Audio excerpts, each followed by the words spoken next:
السلام علیکم ورحمۃ اللہ وبرکاتہ۔ آج میں 6 صفات کی مذاکرہ میں سے صفت نمبر 5 اخلاص نیت کے بارے میں بتانے جا رہی ہوں۔ اخلاص نیت سے یہ چاہا جا رہا ہے کہ ہمارے اندر للہیت پیدا ہو جائے، ہم جو بھی نیک کام کرتے ہیں اللہ کو راضی کرنے کے لیے کرنے والے بنیں، دوسروں کو راضی کرنے کے لیے نہ کریں۔ اگر ہم اللہ کو راضی کرنے کے لیے رائی کے دانے کے برابر بھی صدقہ کرتے ہیں تو اللہ تعالیٰ ہمیں اس کا اجر و ثواب جو ہے وہ احد پہاڑ کے برابر دیں گے۔ لیکن اگر ہم دوسروں کو راضی کرنے کے لیے احد پہاڑ کے برابر بھی صدقہ کریں گے تو اللہ تعالیٰ ہمیں اس کا اجر و ثواب احد رائی کے دانے کے برابر بھی نہیں دیں گے۔ اللہ کے ساتھ کسی کو شریک کرنا شرک ہے اور اللہ تعالیٰ شرک کو بالکل ناپسند فرماتے ہیں۔ حدیث پاک کا مفہوم ہے کہ انما الاعمال بالنیات، تمام اعمال کا دار و مدار نیت پر ہے۔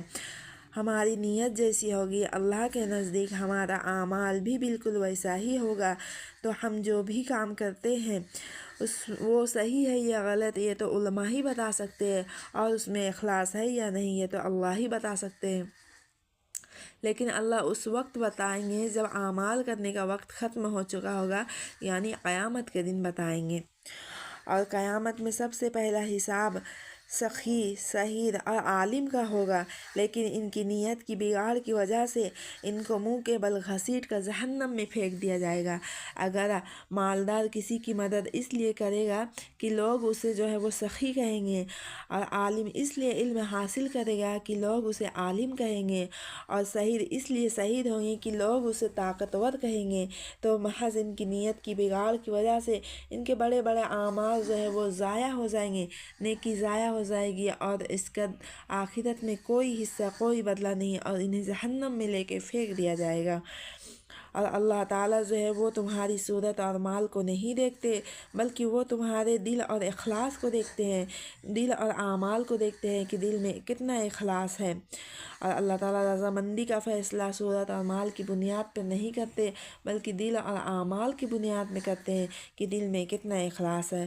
نبی کریم صلی اللہ علیہ وسلم فرماتے ہیں کہ مجھے تم پہ سب سے زیادہ خوف شرک اصغر کا ہے، تو صحابہ رضی اللہ عنہ فرماتے ہیں کہ شرک اصغر کیا ہے؟ تو آپ صلی اللہ علیہ وسلم فرماتے ہیں کہ کسی دوسرے کو راضی کرنے کے لیے کیا گیا ہوا کام جو ہے وہ شرک اصغر ہے، اور اللہ تعالیٰ جو ہے وہ اسے بالکل ناپسند فرماتے ہیں۔ تو ہم جو بھی کام کریں وہ محض اللہ کے رضا کے لیے کرنے والے بنیں، دوسروں کو راضی کرنے کے لیے نہیں کریں۔